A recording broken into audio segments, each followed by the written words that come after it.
கோடி மக்களுக்கு யார் வந்து பணம்? யார் கேட்டால் அவங்களோட பொங்கலை நான் கொடுன்னு வெள்ளாதி வாழணும். அவன் வீட்டில் மாறி வீடு தான் அவசப்படுது, கொடுக்க யோகிதே இல்லை. உண்மையிலே சொல்கிறேன், மக்கள் விரோத செயல் இன்னுமே தலையிட்டு விடாதா. காவல்துறைக்கும் சரி, அரசியல்வாதிகளுக்கும் சரி, குறிப்பாக ஆளுங்கட்சிக்கு இது எச்சரிக்கை மணி. பொங்கல் விடிந்தால் உங்களுக்கு நிச்சயமாக உச்ச நீதிமன்றம் மூலமாக ஒரு முடிவு கட்டப்படும் என்று வருத்தத்தோடு தெரிவித்துக் கொள்கின்றேன். சிந்தித்து செயல்படுங்கள். நீங்கள் வாங்குவது மக்கள் வரிப்பணம், உங்கள் வீட்டு கொள்ளையடிச்ச பணம் இல்லை.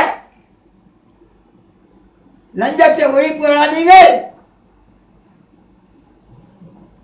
கேடுகட்ட நிலைக்கு செல்ல வேண்டாம் என்று வேண்டுகோளாக வைக்கிறேன்.